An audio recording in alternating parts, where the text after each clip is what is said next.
Hello everybody, thank you so much for coming back to my channel.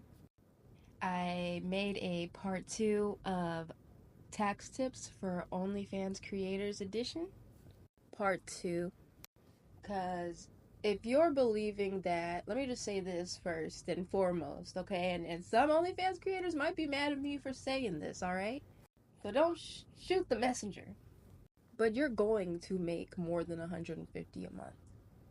If you're not and I don't want to say if you're not making at least 150, you're doing something wrong, but the numbers don't lie. They always tell the truth. So you're gonna make more than 150. We're going to speak that into abundance, but I know it doesn't need too much because I'm telling you guys from experience, you guys will make more than, the 150 a month, or, just want you when you put that effort in and you get that workflow going and you treat it like an actual job, you're going to make money. But you guys know how we do here. Enough of my chit chat. Let's get into the video and I'll come back with my commentary. God, I fucking love when people ask me this question because this is so important. And if you don't know how to do your taxes in this business, you will go broke and you will waste all your money. So essentially, I'm a professional spoiled brat for a living. I do FinDom. It's a niche form of spicy work that essentially literally just involves draining men's bank accounts. That's the whole role play. And the way that I do taxes is you can either be a 1099 gig worker or you can establish yourself as a business by creating an LLC. So I have an LLC as an S Corp, and I also just want to say I'm not a real accountant. This isn't actual tax advice. This is what I do. And you should absolutely have a CPA and talk to a CPA about this, especially after you make around $6,000. But essentially what I do, and this is going to vary based off of country, state, and what your tax bracket is, but I save roughly about 30% of my income per month, and I put it in a high yield savings account.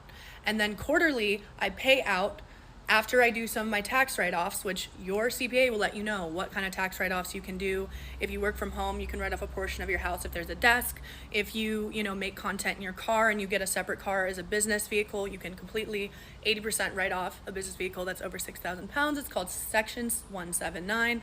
Fun tax things that are just fun that you should know. But yeah, so I take 30% of my income and I pay it off quarterly or all the way at the end of the year.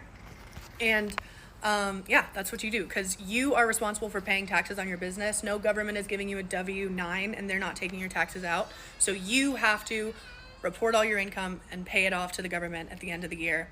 And if you don't and you lie about it, you can get audited, you can get all your money taken from you. And if you don't save for your taxes, you could get to the end of the year, not realize you overspent, and then you'll do your taxes with your CPA and you'll be like, fuck, I owe that much. Now I have to hustle to make my taxes.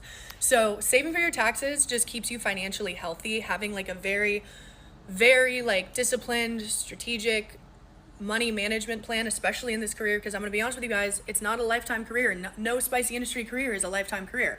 All right.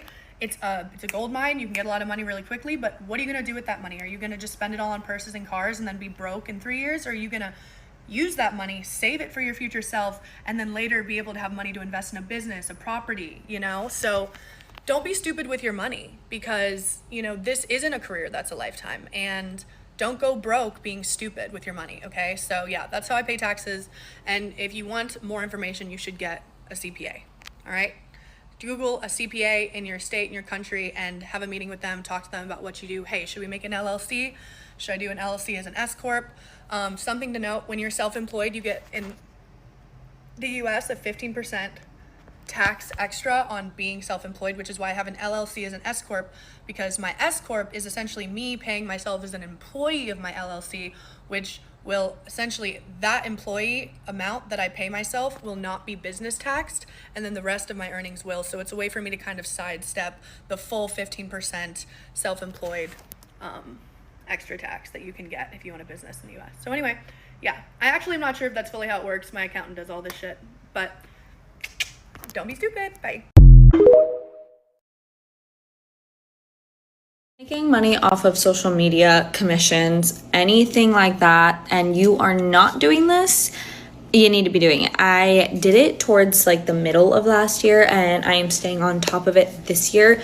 But when it comes to taxes, because you are to report everything that you make, and sometimes you do not always get your tax forms from brands or things like that. Keeping track of how much you make is insanely important. If it's gift, I think if you get a gift that's over $600, whether it's PR, just a gift, that is something you also have to put down.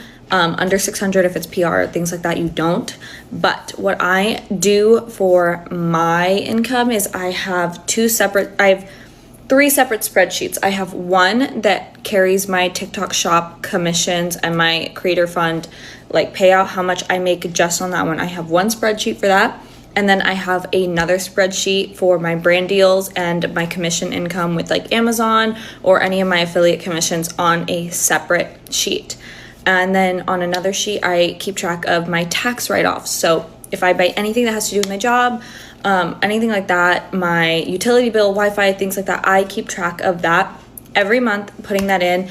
Whenever I get a commission payout or a brand has already paid me, I go in and put it in right away. And on the side, so you do the brand, how much you got paid, and then in like the side on the marker of it, I put taxes. I put away anywhere between 35 and 45. I know it's more than what you probably should, but I just like to have that extra put away.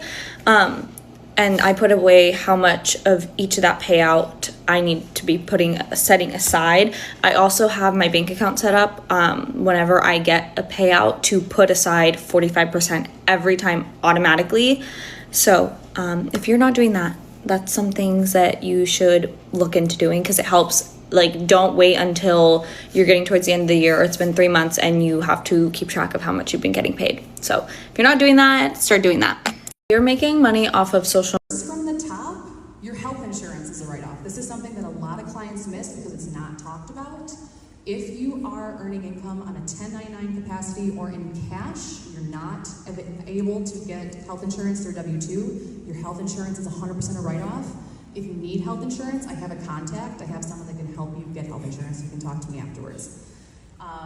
Make sure you're tracking your tip outs and your house fees. Those are also write-offs to you. Any money you're spending with the house mom is technically a write-off. You would not be purchasing that stuff otherwise if you were not dancing. That includes costumes, bikinis, hot girl stuff. Not stuff you'd wear in your day-to-day life. This is stuff that you're wearing exclusively to work is considered a write-off. Same with makeup. You should have 2 separate bags of makeup, one for business and one for personal. Whatever you're wearing for work is completely a write-off. If I were you, I would put my Sephora stuff in my business bag, and then your CVS stuff in your personal bag, and then everything that you bought from Sephora, as long as it's truly separate, honest to God, bought with your separate account, then it's a write-off. I didn't have a social media the first year. I made an own because I didn't want my parents to find out and I just wanted to be super discreet. So I focused a lot on making memes. And that was kind of like how I would make a lot of my income first starting out. How would I make a meme? My first ever meme was photoshopped a picture of myself on a Fox News headline. I got kicked out of Harvard and that blew up everywhere. How much were you making before this meme blew up? Before No Jumper, I was making about 50K a week. And that was I was making about 200K months.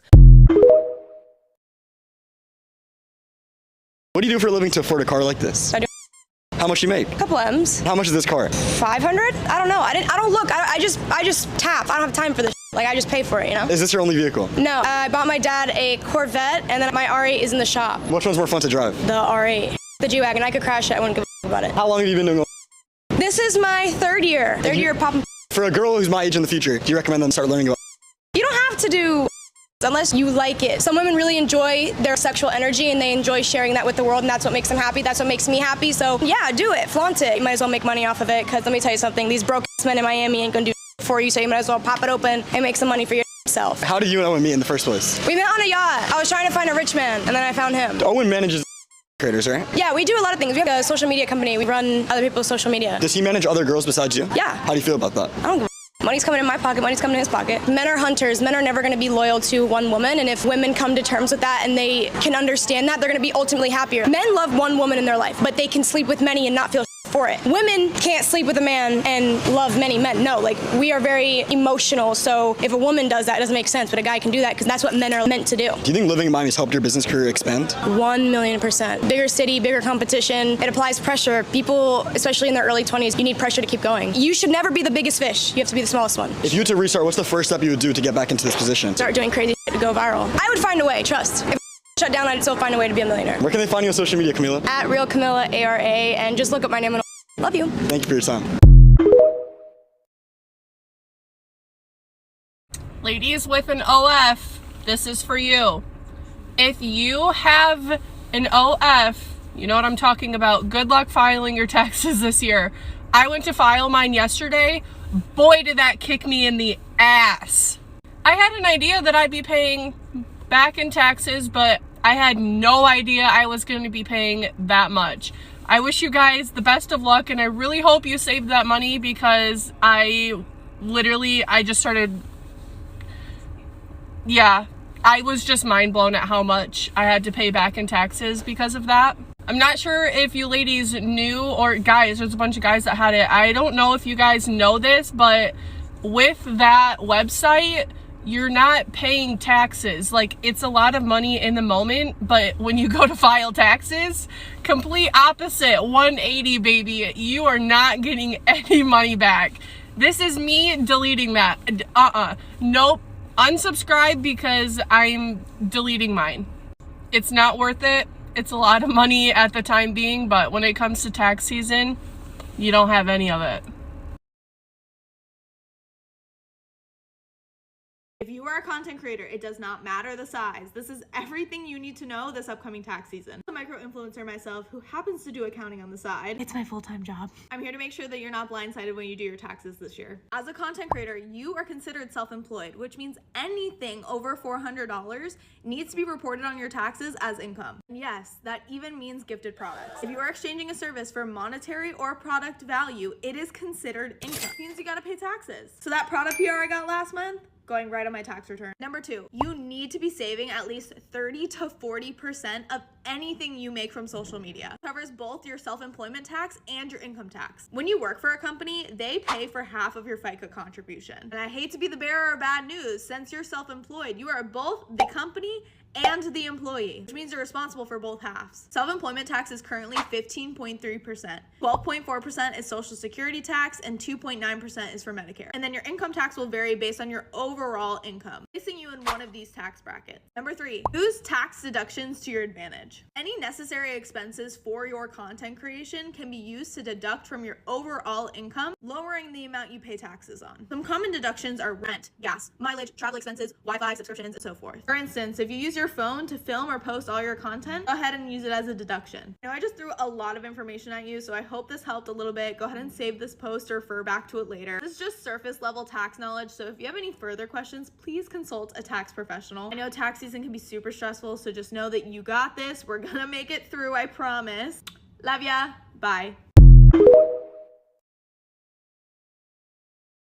I just have to make a little PSA before I make this video that I am a spicy accountant. I am not a regular accountant, therefore I'm not a tax professional. In fact, I'm really shitty at math and I didn't even know that taxes existed till I was 19 years old.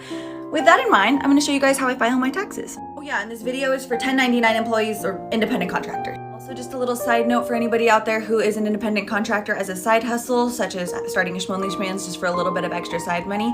If you made over $600, you will be getting a 1099 form and you will be expected to pay taxes. So keep that in mind. My number one piece of advice is any money that you make as an independent contractor, always save at least 30% of it, because at some point or another, you are going to have to give a portion back to the government. Enough of the boring stuff though. I'm going to show you guys the template that I made for my own personal tax. You're more than welcome to steal it, change anything you need to, make the little tweaks that you need to make it make sense for you. And if you want the blank template and don't know how to make it, just ask me and I will email it to you personally. So let me show you. This right here is a chart that I made myself on Google Sheets that gives me a breakdown of the entire year of 2022 and then also all of my expenses and everything. I obviously have every month, gross income, net income, my rent total, phone, Wi-Fi, travel, beauty stuff like MUA, stylist, photographer, props and equipment, and donate. Down here I have a little bit of extra notes, but we'll go through what everything means. So the incomes are pretty self-explanatory. I only keep gross income on there because I like to break my own heart a little bit every time I look at my tax form. So I have rent listed because I create content out of my home for certain websites and I get to write off a portion of my rent. In fact, because I use this entire room, I get to write off 245 square feet of my rent. I have my phone bill listed here because I have 2 phones. One of them is for work and one of them is for play. So I get to list my entire work phone as a write-off. Wi-Fi, kind of the same thing. I use 80% of my Wi-Fi specifically for work. So I get to write off about 80% of my Wi-Fi. Travel, as much as I wish I could write off every single trip that I took, you can only write off things that pertain to work. As much as I would love to write off my trip to Chicago where I just got belligerently drunk all weekend, I can't do that. But all my other trips that I took for work or for content creation, I can go ahead and write off. And that includes planes, hotels, rental, all that stuff. This is where it gets a little bit tricky. Okay, let's talk about it. I was always under the assumption that all of my makeup, hair, nails, even my boob job, I would be able to write off as a part of my job. But the way that my accountant explained this to me is if it's something that can be used outside of work, you can't also use it as a work write-off. So like I can't take my yitties off at the end of a long work day, even though I got them done for work. I'm still wearing them all the time, therefore I can't write them off. Does that make sense? Same goes for like everyday wear makeup and lingerie. Props and equipment is going to be things like when I film custom content or do certain live streams and I have special props and equipment, that is where this is getting written off. And then I have donations. Like I said, you can take this thing, you can tweak it however you want, change or add columns, whatever you need to do. Down here, just as little extra notes for myself, this is what's going to be listed on my 1099 form. This is my total apartment square footage, my content room square footage, and that way I can calculate how much of a rent percentage I can write off. Okay, and now for the fun part. I know you guys stuck around just for this. Here is my completed tax thing. And after my first round, all by myself without my accountant, I am able to write off $18,954. That is a fuck ton of money. I just owed $15,000 in taxes and I just cried about it earlier, so let's talk about it. For this tax season, I actually file under a content creator or influencer, and I've been influencing for the past 2 years now full time. And let me tell you, the amount of money that I made this tax season compared to last tax season is significantly different. Last year, I only paid $1,000 and this year I owe 15 times as much, which I'm so blessed and I'm so grateful. But when it comes to tax season, 100%, these are things that you should do as a content creator, and that is save a portion of your payments that you'll get so you can go ahead and save up for tax season. And here's something that a lot of people do not tell you: when you work a traditional W-2 job, you cannot do tax write-offs. But when you're doing content creation or you own your own business, you're able to tax write off a lot of things actually. And one that I actually did not know is rent. So the apartment that I'm wanting for this year, I actually get to tax write off a percentage of it because one part is going to be my office space. But let's not get ahead of ourselves. If you're wanting to get into content creation and influencing, digital marketing, anything like that, just do it. Just do it. Trust me. And do not let taxes scare you.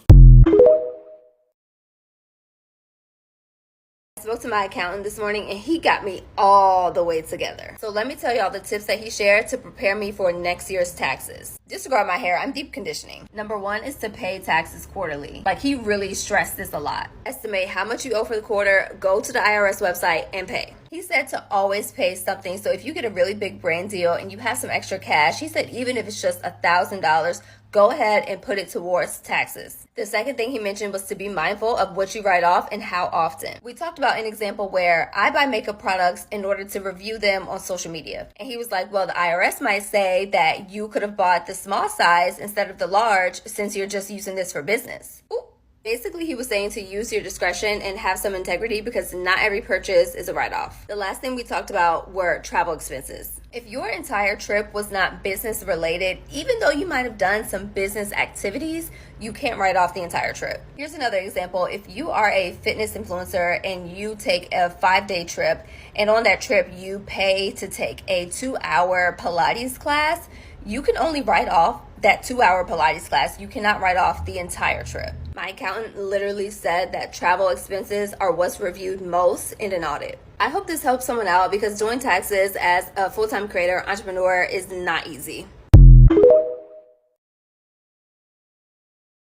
How a 23-year-old OnlyFans model making $250K living in Orlando spends her money. After setting aside money for tax, she nets on average $17.5K per month. She splits her rent with her girlfriend, and the rest of her essential costs look fairly normal, except her groceries kind of high. These make up 17% of her income. She also has a lot of home maintenance costs like housekeeping that total up to be around 16% of her income. I thought that this was really interesting. Non-essentials is when it gets fun. Spends a lot of money on Uber Eats, and she mentioned she spends around $150 per day on Amazon, which I've never heard of that before, so I thought it was cool to call out. The rest is maintenance on her appearance, and this ends up being around 34% of her salary. The rest of her money goes to savings. Invests $4K a month into ETF. She's maxing out her Roth IRA, and she puts the rest into smart savings and auto investment. This is about 33% of her income. If you like this series, make sure you follow me for more. All right. One thing I did want to mention is a lot of people ask me if I'm a CPA. I'm not a CPA. I'm actually going to school to get my EA. So a CPA is a certified public accountant. An EA is an enrolled agent. What I find that people don't know about an enrolled agent. So we study tax law. We specialize in tax law. We're actually it's the highest certificate that you can get, and it's above a CPA. So people, not knocking the CPA, they know a nutshell of stuff. They know how to audit, they taxes as well, like a nutshell of accounting. A lot of people think they need a CPA, so they end up paying higher prices for services they're not even using, when really all they needed was a tax preparer, tax pro, or an enrolled agent. And being a content creator myself and also a tax preparer, it just made sense for me to make myself the tax expert for that specific niche, so that I can make sure to get my girlies back everything, okay? Because you're already paying 20% to the app. Do you want to pay more in taxes because you didn't properly keep record or record of income? No, we're not doing that this year. We're not doing that next year, okay? Your tax mama is here to make sure you get every penny that you're entitled to. So if you're new here, my name is Lottie, and I help content creators increase their return by 50% using tax and accounting strategies, so that you guys can just focus on growing your platform, putting money back into your business, ultimately making better quality content. So I will leave my email below. Feel free to email me and we can set up your strategy session. Once you send an email, I will go ahead and send you a Calendly link. Let's take your business to the next level. All right, you guys, have a wonderful day and stay tuned for the next video.